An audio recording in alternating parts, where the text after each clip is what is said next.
more than 90 years, St. Cloud State Hockey has had a home in the Granite City. Boasting two Hockey Hall of Famers in Frank Brimsek and the late Herb Brooks, many players and coaches have made their mark on St. Cloud State hockey lore. With former St. Cloud State greats like Mark Parrish and Brett Hedekin, to more recent standouts like Jack Ashon and Jimmy Schultz, two Patty Kazmaier Award finalists and 16 Division I All-Americans have paved the way for current St. Cloud State men's and women's teams to continue the Huskies hockey tradition. This week's guest is one of many who have made their mark on St. Cloud State hockey history as the Huskies Warming House podcast presents this week's Healthy Scratch interview segment.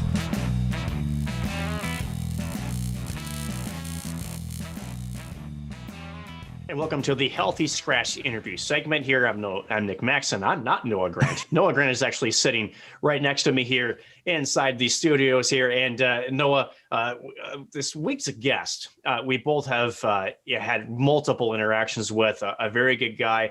It's unfortunate we won't have probably too many more in person, interaction with this guy, but was an integral part of what we did, especially in the press box, integral to the student athlete experience, as well as some of the information that was out there. But no, before we get into our big guest of the week, I know we had a poll on Twitter about how we were presenting the interview, as well as some other things coming with the podcast. I want you to talk about that with our fans, and maybe if there are or are not going to be changes coming forward for the podcast. Yeah, we kind of, by accident, if you will, in Robbie Jackson's interview last week, ended up with speaker view instead of gallery view, which worked very, very well because Robbie's internet connection and sound was very nice. But this, if you're watching on the YouTube page where you see both Nick and I on the screen, that is gallery view. And we polled to see if people like that speaker view as opposed to gallery view. It was split right down the middle.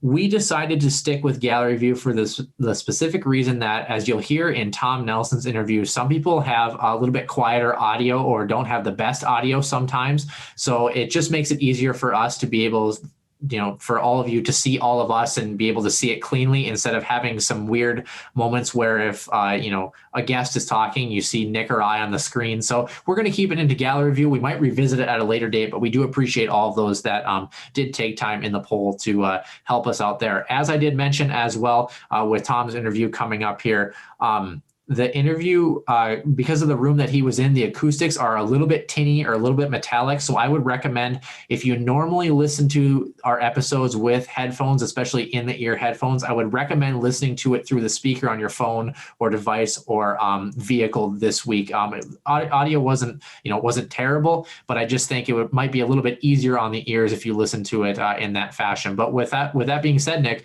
we welcome in our guest for the Healthy Scratch interview segment for episode number 47. Welcome back to the Huskies Warming House podcast, our Healthy Scratch interview segment for episode number 47. And we are joined by someone who's a little bit older than 47, but certainly doesn't look it. Former communications director Tom Nelson, just recently retired from St. Cloud State. Tom, how are you doing on this Thursday afternoon? Doing good. Just enjoying the time off here and getting a lot of things done around the house. Moved down to Northfield, Minnesota. My wife has a new job down here at Carleton College in Northfield, so it's about an hour and a half, 2 hours south of St. Cloud. So we made the move down here and just getting settled in. So Tom, I've got a question for you, because of the fact that a lot of people obviously are really, I shouldn't say disappointed, but they're going to miss you at the Herb Brooks National Hockey Center in St. Cloud. But there's a little bit of Tom Nelson that will still be at the Herb, at least for the time being. And I'm going to share my screen with you here, Tom. And I think my overarching question here is, why in the world do you look so serious in this photo, Tom, with your cutout here? Can you explain to us what the reasoning behind that face that you have here in this cutout is? I'd like to say something, but I really don't know. I don't really remember when that photo was shot, but I know I believe it was Tim Wright, who was one of the guys that helped us with our stack crew, and they were putting together this cutout that they bought for me for the year, and I would like to think they could have found a better photo, but I guess that's the one that was delivered. And so anyways, I think Tim had it on his cell phone, and that thing, and that's why it ended up there. So I really can't remember. I'm guessing it was probably at a hockey game that Tim was took a photo or something, and it just and maybe it's a good lesson. You should always be careful when you're taking photos. You never know where they might come up again. That's awesome. I'm glad you mentioned Tim Wright. Obviously, with Mike Colleen, am I saying this right? Brent Pacala, is that correct? Is that how you say it? Brent Pacala. Can you kind of talk about, especially that group that has been together for so long? How much did the stat group at St. Cloud State mean to you? And kind of can you take fans through some of the interesting game day quirks? Wearing different, retro hockey jerseys, things like that. What was the environment like working up in that stat booth that you were a part of for so long? I guess that was kind of one of the things I was.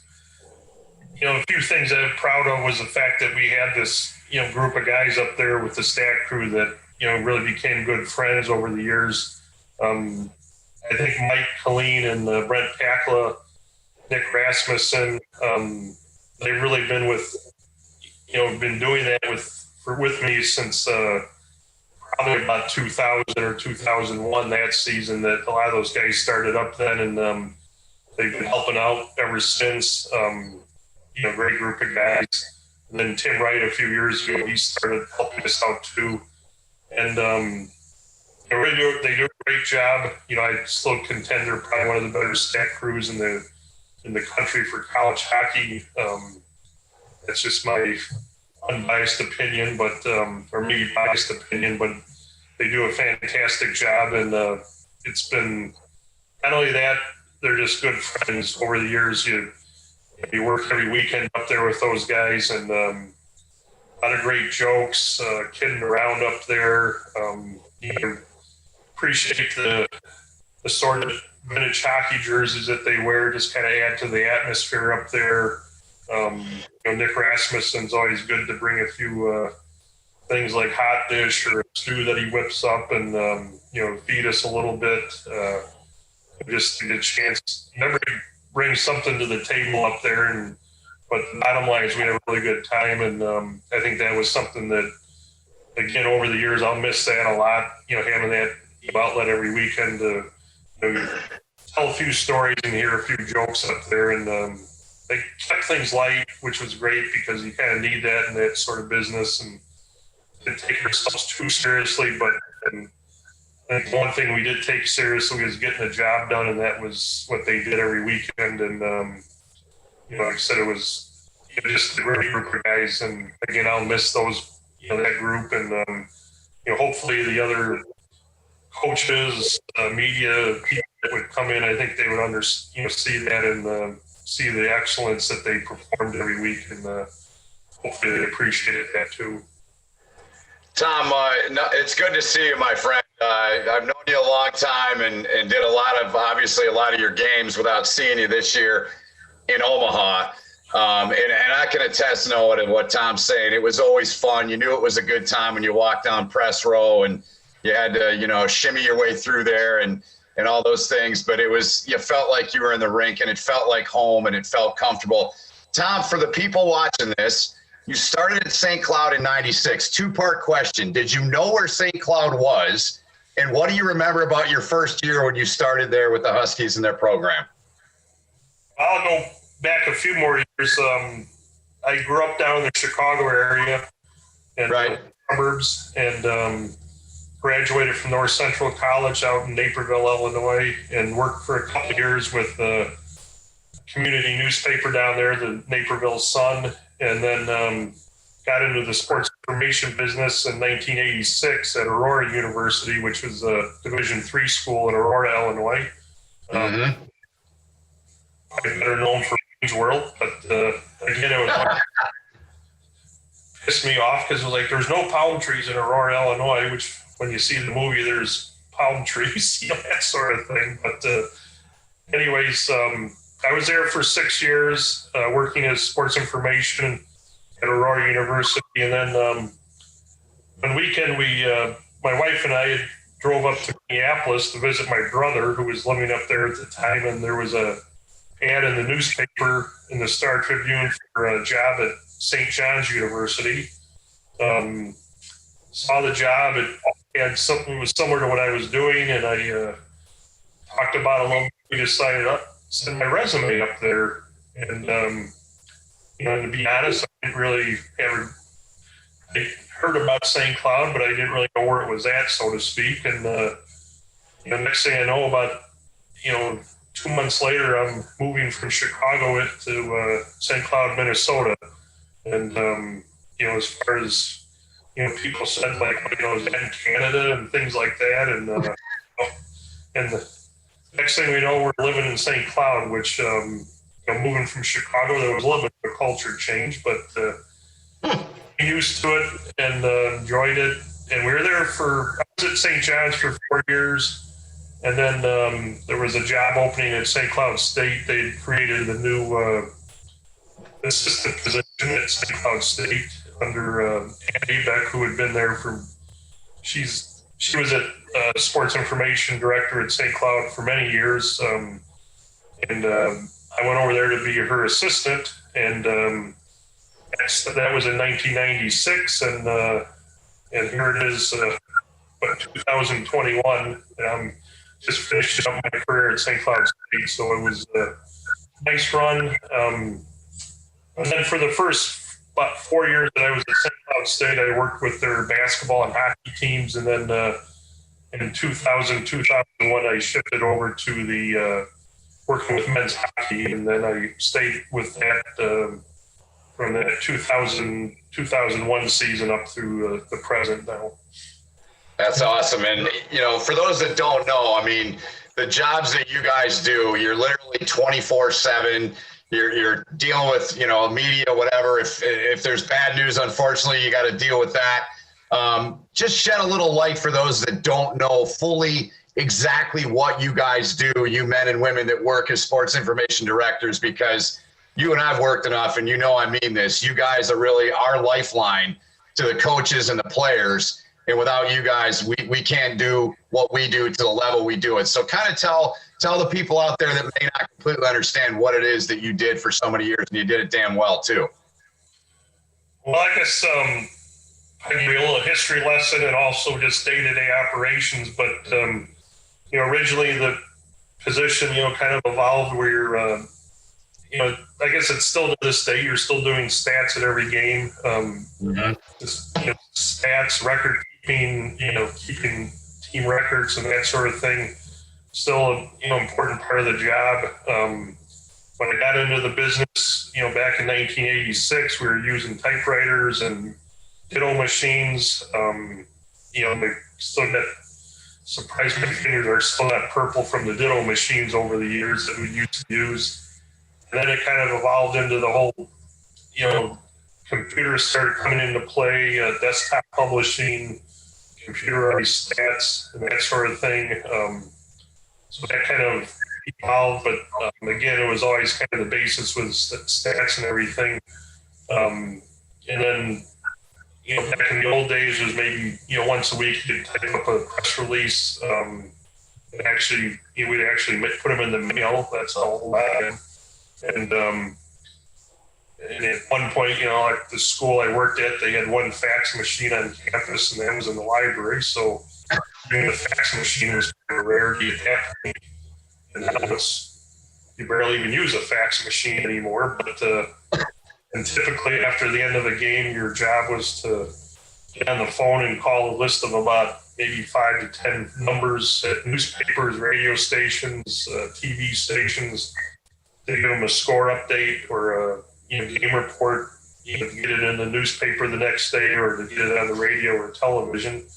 So, that kind of was what we did. And I always joke, you'd get done with a game, say a basketball game or hockey game at 10 o'clock at night or 9:30 at night, and, took you about 15 minutes to wrap it up, and then you were sitting in the bar having a beer. So that was always, I thought, this is a pretty good business, Well, then lo and behold, the, computer stuff comes in with the websites, social media, and now that, post-game wrap is 2-3 hours. So maybe my liver is easier for that because pretty much you wrap up and just go home and go to bed these days. So that was kind of the short history of what the business is like. But really, a big thing in the business right now is obviously our website, getting stories up on the website, social media, getting things out on the net. That's obviously the cornerstone of the business right now. And I think the other aspect that really is the key to it too is the relationship building with the media people, like yourself or Dave Starman, Mick Hatton, Zach Meyer at the St. Cloud Times. I go down the list of all the people that I've worked with over the years, and these are the things that I've really tried to do is just maintain those relationships and find out the story on our teams to get that information to the reporters so they can get the stories either whether it be in the newspaper, websites, radio, TV, wherever it goes out. That's really a big portion of our job too, and to help those people tell the stories about St. Cloud State and Husky athletics. Yeah, amazing to think, you've been there for a quarter of a century at St. Cloud State, promoting the Huskies and helping promote the university to everyone, not only in the Granite City area, but around the nation and the world. It's just absolutely awesome. Those computers still haven't changed much, and we'll get to that in a bit, but I have two Tom Nelson stories, and I only have two because I've only known you for about a year and change, and I'm sure Ben and a lot of others have more, but I remember the first day that I met Tom Nelson. Do you have any inkling or do you remember why I came to your office the first time we ever met? Do you happen to remember at all? I doubt that you do, but. I can't. It doesn't come to me right now, but I'm sure once I remember, you refresh my memory, please. Yeah. It's funny because we're actually still in the same position for our podcast. I was trying to do a story and get Tom or to get Matt Cullen on for an interview for KVSC radio. So I needed the Penguins sports information contact there. And I came in, and I remember, coming to, a big school like St. Cloud, and it was like, oh, you have to go talk to the communications director. That's Tom Nelson. And I was like, oh my gosh, like I'm so nervous. And I walked in. And, if you know Tom, you walk in and you see him and he goes, hey, what's going on? I'm like, why was I so nervous? This is amazing. I'm just talking about hockey. But my favorite Tom Nelson story actually involves another piece of equipment up in the press box row, as you mentioned. And that's actually the fridge, the mini fridge that is up, that sits just behind Jim Erickson. And I don't remember who was playing the Huskies that night. But for those who don't know, if you're a broadcaster, there's a mini fridge that sits behind Jim Erickson and it has, like water and pop and just these little beverages for some of the broadcasters to kind of like sip on throughout the night. And normally when Tom gets there, that's one of the first things that gets opened is, the fridge. So people, when they're doing their game day prep, can have something to drink. And for whatever reason on this particular day, you must've been shorthanded and you were kind of roaming around the rink doing a bunch of different things. And it was kind of like, hey, can we get Tom to open up this fridge? So I saw you walking down and it must've been an hour and a half before game time. Hey, Tom, you mind opening the fridge? Yeah. I'll be up there in a sec to open it. Another half an hour goes by. Fridge still isn't open. We're like, where the hell is this guy? Like, we need our drinks, Tom. We need our Sprite. Walking around, we see Tom. Hey, Tom, you might open the fridge? Yeah. I'll be up there in a second. I think we got to like 12 minutes before game time and you finally came up and opened the fridge. And it was just like, it made us laugh because it was like, how is it that Tom is doing 7 different jobs at once? And the only thing we're concerned about is the Sprites in the fridge. That just shows how little sometimes we appreciate all the work that you do. So just to highlight that, it's just a really surreal moment. But I really do want to talk about the technology that is up in the Herb. And one things that make it characteristic is it is not a true press box per se. It does have those old school computers. The way the stats are taken and uploaded, the software is a little bit different, a little more old school. Do you ever see St. Cloud changing those computers into more modern things? Is it on the schedule? Or do you feel like those computers that have been there since, I believe, 1989 or 90, do you still feel like they're a viable and very good option to be able to record stats for the broadcasters up there? Well, I guess I would have to say that this year, the stat system that we used is called StatCrew, and it was DOS-based stat system that, pretty much was the industry standard around the NCAA for many, many years. And this past year, which actually this season was the first year that the NCAA went out and found another company to put together a stat system. So we were actually using that this year. And unfortunately, it does not work with those old monitors that were by the radio and TV people. So I guess we're both going out together, because this year will be last year that they were actually functioning. We had one game this year that the new NCAA stats didn't really work, so we had to fire up the old stat crew computer and we still have those monitors working. I think it was one of the women's hockey games, but at this point, much like me, they're history at St. Cloud State, unfortunately, and you can use stats are on your laptop with the live stats. The one thing that, and really the reason that we continue to use them over the years, because I certainly got a lot of grief from a lot of people about those, but the main reason we used them was because the TV and radio people who may not have the luxury to be able to refresh their laptop or, and the other thing was that if the internet goes out, you're kind of at the mercy of, whether your Wi-Fi is working and that sort of thing.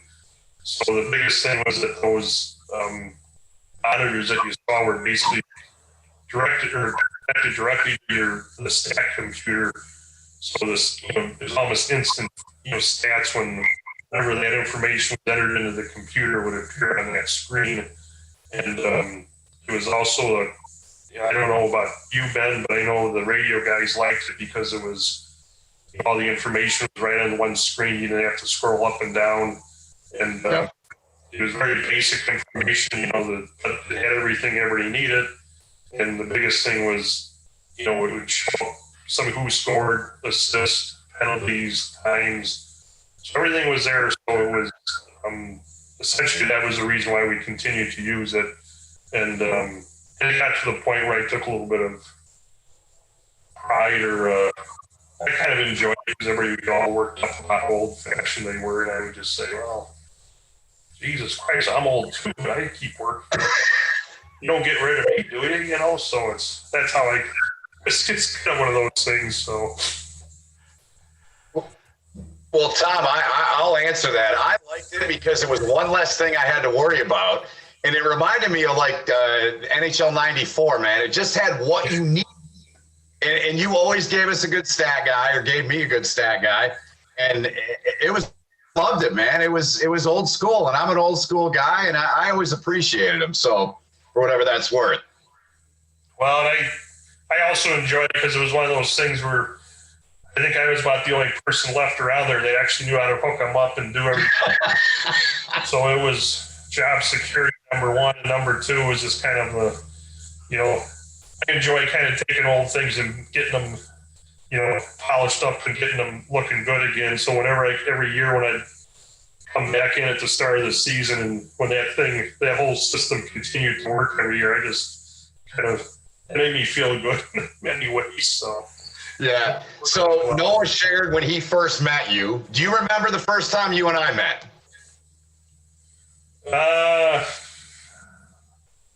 Trying to think where that was. If it was at St. Cloud or somewhere on the road. We had a road game someplace, but I don't really recall either. So. It was on the road, and this guy was playing for you. Oh, okay. Yeah. And then I have another one. I actually cleaned out a little bit under my desk yesterday. And then, of course, Dowd's on there. He was a finalist the next year. So it was the regional in 13. It was the last year you guys were in the WCHA before the split. Okay. And that team is without question the most successful group that St. Cloud State's had in many years of success, but going to the Frozen Four. So what do you still remember vividly about that team, man? What stood out? What are some things that stood out amongst that group of characters? And I have their roster here I pulled up. I mean, the hair was going. I mean, you had all kinds of guys that, were veteran guys. You had a mix of young guys. But what for you stood out about that group, Tom? Well, I think, the one, just a lot of great leaders on that team. You know, like obviously Drew LeBlanc was a, Yep. you know, I think he was one of those guys that won a Hobie Baker Award. Maybe not so much on his stats were good, but they weren't anything like off the wall or off the charts. But it was just the, you know, his backstory, you know, coming back from the injury and, you know, just all the unique stories that team had. And he was one of them where, you know, he was like a student teacher during that year. He'd go teach class and he'd come back and he'd practice in the afternoon. And, you know, the fact that he came back, his, you know, leg was, you know, almost broken in half the year before. And he comes back and, you know, rehabs himself and comes back and plays, you know, his senior season, leads the team, you know, to the Frozen Four. You know, the whole hair story with the, you know, the 5 or 6 guys that grew their hair out and the media attention that all got. And, you know, with that sort of thing, you get to know these guys, you know, Nick Dowd and, you know, the whole list, Nick Jensen, Corey Forson. You go down the list of everybody on that team, and there was just so many, you know, really good stories on that team that, you know, from my standpoint, that's what I kind of thought was unique about that group of guys. That not only were they great hockey players, but there was a lot of, you know, great personalities on that team. And I still contend it was, you know, one of my career highlights was that, you know, the time when Drew was announced that he was, you know, won the Hobie Baker Award. We're in Pittsburgh on the, you know, down on the ice with the ceremony. And, you know, that was, you know, really a special moment for me just because, you know, I'm sure you're aware, Ben, how much energy that people like in our business put into promoting people, whether it's the Hobie Baker or the Heisman and that sort of thing. You do spend a lot of time and energy, you know, promoting that sort of thing. And when that kind of comes to fruition, you feel pretty good about what I'd done that year. So that was certainly, you know, Drew was the guy who did it, but, you know, like I said, it's when you see that sort of happen, it makes you feel pretty good. Yeah, no doubt. And one more before I let Noah go with a couple here. One of the biggest things I remember when you came in that day, you started bringing your guys in, and I'm going to go through some of the guys here. Obviously, a guy like Joey Bennick and Morley and Brodzinski, I got to know those guys really well. Kevin Gravel was another guy. But the veteran guys you had on that team, Ben Hanowski, man, Kosel looked like he was about 15. He was a freshman, by the way. You mentioned Jensen, Drew. Who else we got here? Dowd and Nick Oliver, who's now obviously a coach with you guys. But the biggest thing I remember is like guy after guy, they look like James Hetfield from Metallica back then, man. That was cool, man. And you were amazing to us. And it's cool to hear you talk about that with Drew.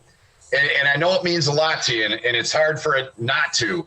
But I'm one of those guys, and I voted that year. That was the year that Shireen gave me her 3-year, you know, spot on the committee to vote. And I'm one of those guys. Yeah, there's guys that come in and they're a 1-year flash in the pan. But I'm under the belief, and Matt Gilroy won the Hobie the same way earlier, like 4 years earlier at BU, that Drew's body of work was such, he'd gone through hell. I mean, you mentioned the injuries and what he went through. To me, it was a no-brainer. I know it was for you, but talk a little bit more about that process for those out there watching. Like, what are the other things that you had to go and do and help Drew with throughout the whole push for the Hobie that year, Tom? Well, I think when, you know, over the years, when I think it started off, my first year working with hockey, Mark Hardigan was, you know, really setting the world on fire, you know, great player for us. You know, I still contend he was probably one of the most dynamic offensive players that, you know, I saw during my time at St. Cloud State. And, you know, he was a Hobie Baker top 3 finalist. And, again, kind of start to try to, you know, when you have a player like that, you know, early in the season, you know, typically around Christmas time, you start to put out information, you know, start promoting them. You know, the one thing that you kind of find out with Hobie Baker is you got to get to the coaches. They're the ones who vote to get to the top 10 finalists. And, you know, really start getting information out to the, you know, coaches about, you know, what your guys are doing. And not only is it just, the stats, and obviously that's a huge factor.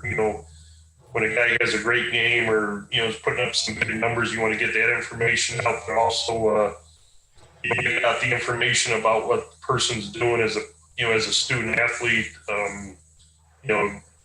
What kind of grades they get, for winning academic awards, get that information out. Doing things in the community, like I said, Drew was a classic example of a guy who was, really what you would consider what a student athlete should be. A very humble person, very team oriented kind of guy, team leader, and very focused on academics and getting his academic stuff completed. And he was I believe his parents or dad was a school teacher, so he was focused on that and getting the he said he was a student teacher when he was playing that year and everything. And then after he got done playing for us, he went and was playing in Rockford with the Blackhawks affiliate, and I think he might have been doing some student teaching at that point too to finish up his degree. So that was the way. That's the kind of guy that he was, and again, very humble. I remember there was a interview that Pat Forsey from the New York Times, who's a freelance or does writes for the New York Times out of Minneapolis, and comes in to do a story on Drew, and Drew just kind of came in the room and sat down and kind of had that look at him, why do you want to talk to me, sort of thing. But he was just a very low key kind of guy, and great natured person, and just great team leader. So that's I guess to answer your question, that's kind of what you kind of start building on off of that sort of thing in order to get the ball rolling, so that people recognize them and put them into that level where they're in consideration for the Hobie. And then obviously after the coaches vote, it's goes to the committee, and then again it's another round of getting information out to the committee members.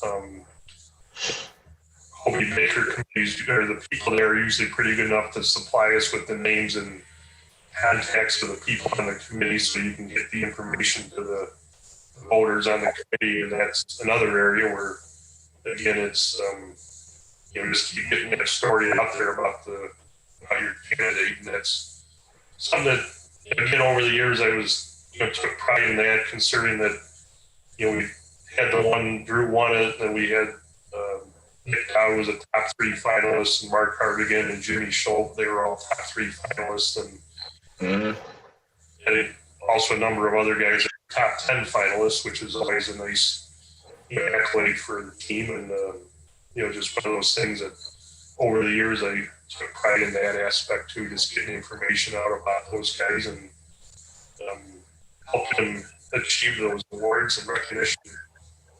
I'm glad you mentioned academics and community. I believe you're an English major yourself. And then as far as community is concerned, let's talk about Tom Nelson in the community. Apparently, rumor has it, not really a rumor, that you enjoy a pretty good senior discount anywhere that you can find it. And I guess and I guess that one week, Taco Bell and the movie theater had a senior discount in the same week. So it was a pretty good week for Tom Nelson. Is any good senior discounts that really are maybe consistent, or maybe ones that you just you can count on, kind of like Drew LeBlanc, just a consistent, dependent, go-to? Well, Taco Bell used to be pretty good, but they've stopped. I don't know, they're not doing it quite as often. Maybe I'm not looking as stressed these days, so I don't look as old. But movie theater, we went in there one time, and of course my wife, she's already died, because I went up to the remote kiosk to buy the tickets, and I just hit the senior button because it was a few dollars cheaper, and she was just horrified by the fact that I was doing that, just to save a couple dollars, but they never gave me grief about it, so I was good with it. So. And I mean, I guess, the nice thing is now, Tom, is now that you're retired, you can go to those Tuesday movie matinees and save even more money. I think it's going to be amazing. A couple other interests that you have. I believe you're a pretty big Alaska: The Last Frontier TV show watcher. Also, pretty big expanding, big collection of state highway maps and salt and pepper shakers. Where in the world did that obsession, if you will, as well as I think a map of U.S. state quarters that I think was pretty popular when I was a kid, getting all the state quarters locked into the map. Where did those kind of hobbies start for you? I'll blame my mom and all the collections because she was obsessed with collecting things that passed that down to me. So, I don't know why salt and pepper shakers, we'd travel a lot. And I just thought they were kind of kitschy or whatever you want to call it. So I had started at different places we'd go on trips, and then it became kind of got to the point of obsession with it. Or anytime you go someplace, you gotta spend some time looking for those. So it's more than anything, it's just something fun to do on trips. And then state highway maps, I don't know why, but just started picking them up. And I think my best one I got was up on a trip to Alaska Anchorage for a hockey game, and managed to obtain a state highway map from Alaska. I went into the tourist place or Chamber of Commerce building in downtown Anchorage, and I asked the guy for a map, and he looked at me, he goes, "Why do you need a map? There's only 2 roads in the entire state. They both go the same way." So I said, okay, but he had one to give me, so that was good. So I had to go from there. But and then the TV show was actually the Alaskan Bush People I used to like to watch, and then our grad assistant Erin Bowden, she was from Alaska, so I always asked her funny questions, whether she was going back home, did she have to she can go out and club some seals or run a trap line or something like that, and she would always we'd have a good time with that. So that was kind of her. I'd ask her if she was one of the Alaskan Bush People and that sort of thing. So that's just awesome. I believe you're also a pretty big WWE wrestling fan too, if I'm not mistaken too. I could see Tom Nelson getting into WWE. I could see you throwing down a little bit. Yeah. Throwing some chairs around. You have a lot of chairs at Hollenbeck Hall. I think you have a lot of practice in your office there, if you ask me. Oh, yeah. Well, I was actually more of a AWA guy back in the Vern Gagne, Aaron Von Roschke days. And then, so we used to go to that down at the International Amphitheater in Chicago, which was down on the south side. So that was always an adventure just going down there to begin with. And a bunch of guys up from the suburbs going down there. But it was, we always enjoyed that. Now my son, he's more of the official pro wrestling follower these days, but on occasion we'll go to a few matches just to see all that stuff. So yeah, it's pretty impressive. Also, St. Cloud State, kind of low-key, very known for their wrestling program and their ability. I believe, are they chasing their 5th straight national championship appearance this year, if I'm not mistaken? Yeah, they're 1-4, so they would have probably won one last year, but they got canceled because of the COVID. So they're looking for another one this year. And Steve Costanzo's done a really great job putting that program together. Before he got here, there was, the team was, not kind of struggling a little bit, and Steve got here and has done a really great job putting together a winning program. I think right now they've got like a 65 match winning streak, dual match winning streak, which is a Division II record. And they keep on going. They'll probably set I think they're still away from the NCAA, the overall NCAA winning record, but just amazing what he's done over the years with that team. And, they just keep on bringing in new guys, and they just keep on rolling. So it's, a testimony what a great coach he is. Not to triple up on questions, because I can see Ben getting antsy here. So I promise I'm going to kick it over to him after this one. But I kind of want to transition gears a little bit and talk about, as you mentioned, a couple people that are on that inside track as far as certain sports are concerned at St. Cloud State. And one of the areas of inside track is both your assistant SIDs, if you will, and then your GAs that cycle through at St. Cloud State University. Currently, I guess Kelsey Whaley would technically be the one that's in charge right now, taking over your duties. Can you kind of talk about your role as a mentor for some of these people looking to get into the business in terms of athletic communications? I don't know if you got a chance to check out the tribute for you in the previous weekend, but I thought that was just a very fitting testament to what you've done. For those people, how much have you relished being in that role and helping so many people achieve their next step, or even stay at St. Cloud State in new roles? Well, I think, over the years, I think that was one of the, aside from working with the teams and the games and that sort of thing, I really enjoyed that aspect of the job. Working into college, I guess we kind of,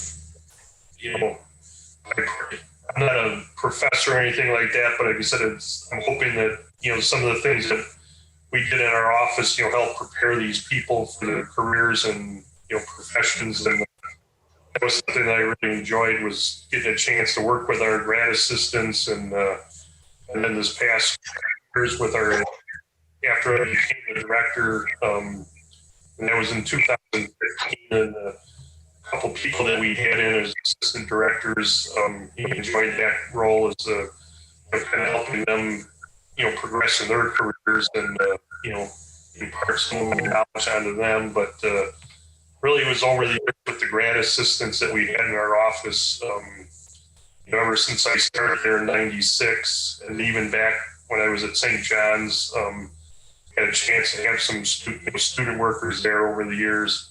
And it's just great working with them. You get to bring them in.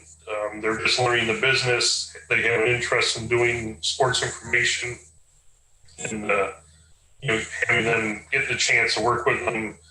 I wish I had a list of all the names I could run down, but there was just so many people that over the years that they worked in our office. They all did a great job, and really the biggest thing, two things is, number one is that they really helped us get the job done. There's a lot of things that need to be done every week and every day, and with limited full-time staff, having these grad assistants around, it was just really allowed us to get a lot of things accomplished, have success in our office. And then the other thing is that the stuff that what they brought into the office was things the biggest I say probably the biggest thing was just some of the technology things that and things that they would bring in that they would know how to do or have a background in, that we could learn from them as much as they're learning from us. That was a huge thing.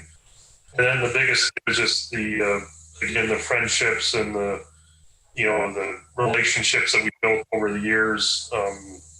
Always try to have a lot of fun in the office, and between when Dan was there and then myself, just try to maintain a good sense of humor and make it a fun work, and hopefully that was everyone else had a good thing to do. So, Tom, last thing for me, and I'm sure you're well aware of this, but Bodner and Dave Allers are the only two originals left in the NCHC now with your departure. So they're carrying the flag. So I can't tell you how many interviews I did in the I called it a closet, but it was Jeremiah Minkle's stick room, and he had a sharpener in there with all the players that you would get for us when we'd come in. My list probably can't pale in comparison to yours. Who would you say are the top 1, 2, or even 3 characters that you dealt with in all your years with St. Cloud State hockey? Be a long list. There's a lot of great characters on those teams and a lot of great personalities. Some of the favorite people that I worked with over the years, guys like Nick Dowd was a great interview, and great personality. Robbie Jackson, more recently, he was one of those guys that had kind of a microphone, so to speak. He was a mass comm major. As I mentioned, people like Judd Peterson and going back a few years, back when I first started with the team, you got guys like Mark Hardigan, Ryan Malone, just some interesting personalities and great interviews and great stories to tell. Mike Doyle was another guy in the early 2000s. He was had a lot of great stories, and he's kind of gone on, stayed in the communication business. He's working in public relations up in Alaska right now. So, one of those, personalities that just fun to work with. And, as you mentioned, Joey Bennick and even Morley, just the list goes on and on. Just, I'm sure I'm missing guys I can't think of right now, but, even like this year's team, Kevin Fisher, one of my favorites. He's a Chicago guy like me, so always fun to get together with him and talk about, back home and that sort of thing, and how good or bad the Bears. Usually bad when talking about the Bears, that sort of thing. So those are, like I said, and, the bottom line is over the years, all the people that we had, players we had at St. Cloud State, coaches, all just wonderful to work with in terms of the media, did the interviews, took care of business, answered the questions. Even when they lost the game, they'd step up and do the interviews, and that was one of those things that I really appreciated, was the time and energy that they put into that. Helped me do my job and also get the word out about St. Cloud State. And like I said, they're very good representatives of our university and the team. So, Tom, I've got two questions left for you here. One of them is going to be a hockey question. One of them won't be. The first one is the hockey question, and we kind of have had a discussion back and forth on the air and off the air about this a little bit. The NCAA selection committee has a real tough test this year in trying to figure out who's going to actually make the NCAA tournament. I think if St. Cloud State plays well in their final 7 games, they should have a fairly assured entry. But knowing the insider details that from this profession, how difficult is it going to be for this selection committee, and what do you think maybe is the best route for them to pick those teams that are ultimately going to end up in the NCAA tournament? Well, I'm sure this year is just a very interesting year altogether, just with the the shortened season and the way things are going, and the fact that you look at our schedule and. Obviously, we're not playing, the full contingent of games, and we're playing a lot of games against, certain teams. But I think the, bottom line is that probably the NCAA is just, I feel like they almost have to just follow the same protocol that they've done all the other years. Just look at, your strength of schedule and wins and losses and that sort of thing. And like I said, as you mentioned, I think the Huskies are in a pretty good position right now, and just really at the end of the day, you have to win the games you need to win in order to advance. And I know there's been years like when we were on the bubble, and you may not get in, but then I think so many times you sit there and you look at the schedule and you say, well, we didn't get in because we didn't win this game back in November, back in October, and the years that we do get in, it's because we win those games. And I think that's there's always a lot of conversation about, NCAA selection and that sort of thing. But the reality is, I think it's the teams that get in are the ones that probably should be there for the most part. Tom, my last question here, and before I ask it, I want to preface it with the fact that, like I mentioned, I've only known you for probably about 1.5 years, but, the impact that I think you've had on myself, my co-host and Nick Maxon, and, all the other people that work in the student side of things, the ability for you to be so welcoming and to be able to give us the time of day, especially as students, to be able to further our interests and our careers and be around the game of hockey and whatever sports people choose to cover at St. Cloud State. You've, for lack of a better term, have been a blessing to this university. And I just want to thank you for the time that you've given both our podcast and just ourselves as people and professionals. So I really wanted to say that, and I really appreciate it. With that being said, I think St. Cloud State is probably going to miss you more than you might miss it. But what are some of the big things, or what is the biggest thing in retirement that you are going to miss from St. Cloud State University? And what's next for Tom Nelson? Well, the thing I'm going to miss most is just the relationships that, and the people at St. Cloud State, not only just at St. Cloud State, but the people that I work with in the media, television, radio, newspaper, and that sort of thing.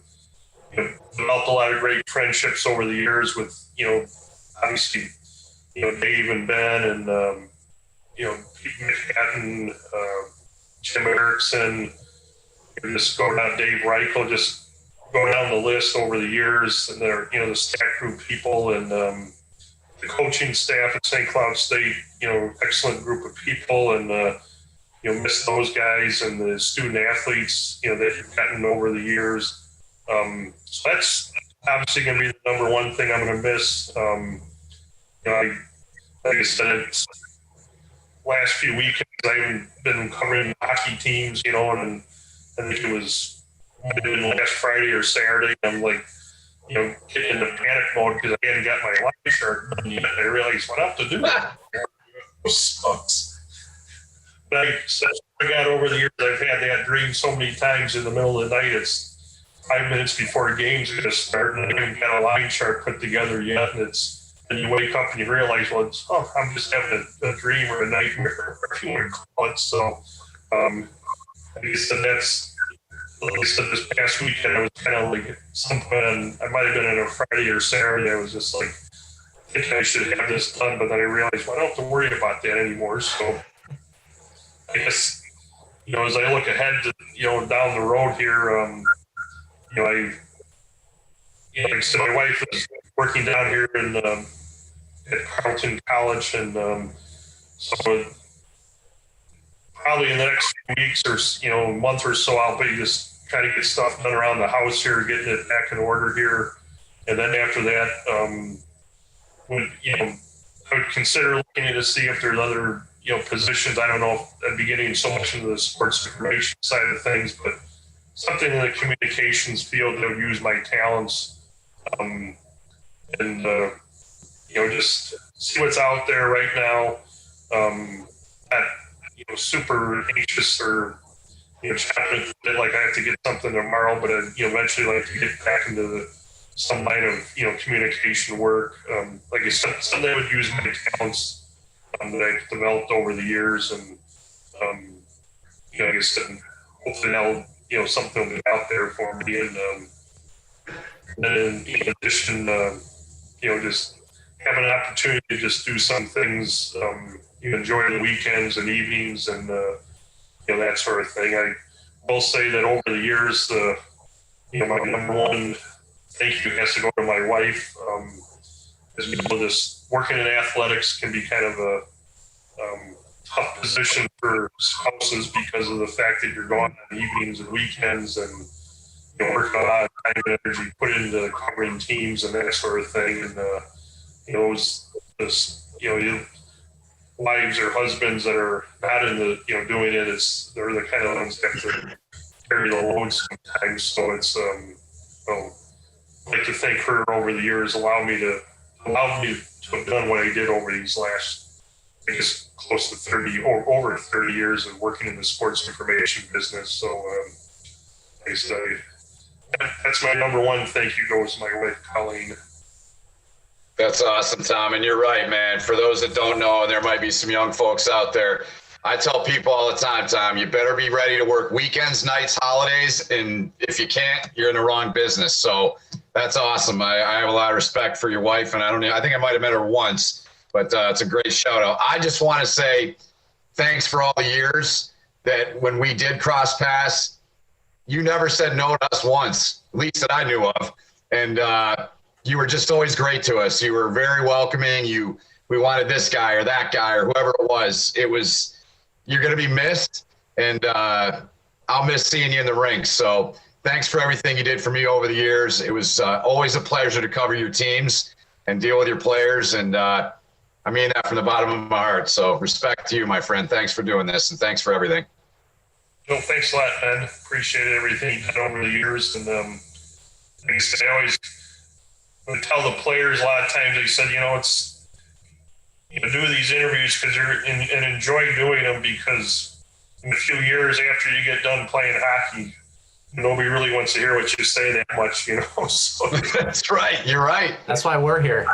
enjoy it while it lasts, because it's, it doesn't come to an end completely. Some of these guys are playing the NHL and stuff, so that's good for them. But, for a lot of people, that's when you're 35 or 40, 50 years old, you'll look back on this and really appreciate it and everything. So you're right, Tom, 100%.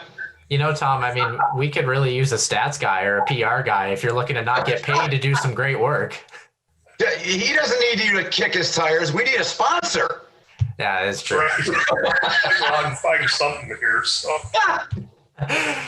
The 2015 COSIDA, I believe, award recipient of the year, Tom Nelson. Tom, we thank you so much for giving your time to us. We thank you again for giving your time to St. Cloud State and allowing us. For people who do not know, by the way, before we let you go, you were one of the original proponents of helping us get advertised by the university and kind of grow our followership. So from the bottom of our hearts, from myself, Ben, as well as my other co-host, Nick Maxon, we thank you and we wish you the best of luck, Tom. Well, thanks a lot. And Noah, like I said, thanks for putting together this, the Huskies Warming House. It's, again, it's one of those things that over the years I've come to realize that the coverage that St. Cloud State gets, and I don't know if hopefully I played a little part of that, but it's second to none. We look at, you come to one of our games and there's, 3 radio stations covering our games. We have a TV coverage, newspaper, websites.